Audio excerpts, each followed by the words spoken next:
Hey everyone, it's Pastor Dave from St. John in Woodbury, Minnesota. Thanks for checking out today's 5 Minutes of Hope for Thursday, May 14th. I pray that wherever you are, that things are going well for you today. I also hope that the weather is treating you well. I know up here in Minnesota, the weather is beautiful. So it's about 70 degrees. The sun is shining. So just a beautiful day. And as you can tell from my collared shirt, I'm not wearing a t-shirt or a hoodie today. It must mean that we recorded our worship service today. And so, in fact, my family came with me, and my kids sang as a part of the worship service. So that was nice. Then we went to some stores, and then we got to participate in a birthday parade. So it was one of those days that I haven't had in a while, where it was a very full day, lots of stuff. Kept me plenty busy, and again, that's a nice day to have. So again, hopefully today, whatever's going on in your life, I hope and pray that you're filled with peace and wellness. And like I always say, that no matter what may be going on in our lives, I pray that you're filled with the peace, that joy, that hope that we have because of what Jesus has done for us.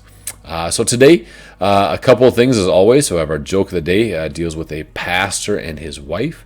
And then a few devotional thoughts today connected to Jesus as our King. So our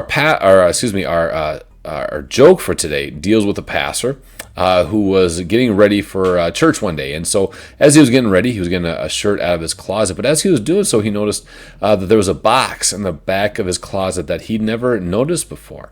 So he called his wife and he said, what's in this box? And so she took it out and she showed him. And inside the box was 3 eggs and then a stack of $101 bills.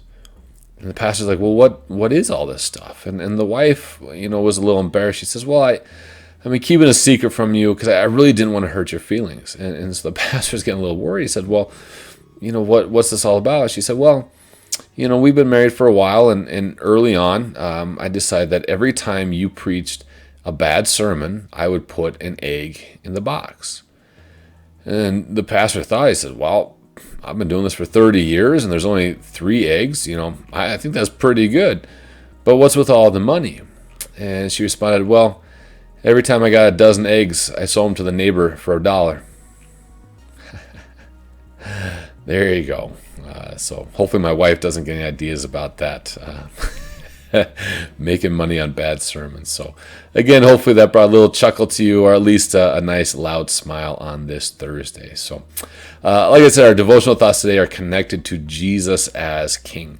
In the Gospel of Luke, well, really in all the Gospels, but in Luke flip over to the right page, Luke 23, we have the account of Jesus before Pilate. So this is his trial. And the big accusation against Jesus was the claim that he was a king. And so really was the claim politically that he was trying to overthrow the king. That was kind of what they were trying to charge him with. And so they asked, or Pilate asked Jesus, are you the king of the Jews? And Jesus replied, you have said so. And so it's interesting when you read the different Passion accounts, you see these accusations against Jesus that he is claiming to be a king. And it's interesting right now, again, here in Minnesota yesterday, we had the governor make an announcement. There's some people who are still a little upset with that because places like churches are still not really allowed to be open. And so there's some confusion there on why exactly that is the case. But when we look at our earthly rulers, whether it's our governors or our mayors, we know that God has put them there to watch over people. That's the civic realm. But at the end of the day, we can always take great comfort, no matter what decisions our earthly rulers make. We know that they're not our ultimate rulers, that they're not our ultimate authority, that we can always go up to our true king. We do have mayors, we have governors, we have senators, we have a president, we have these different earthly rulers. But at the end of the day, whatever they decide, whatever decisions they make, whatever laws they put in place, we can say, I agree with that or I disagree with that, but you're not my ultimate head.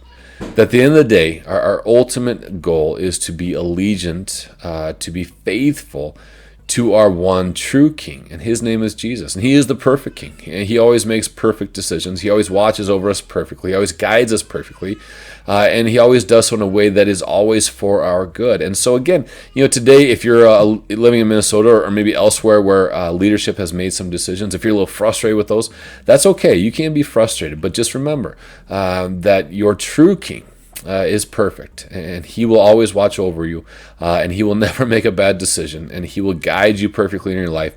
And so we can always take great comfort in knowing that whatever happens in this life, we have a perfect King, and his name is Jesus, and he will always be with us.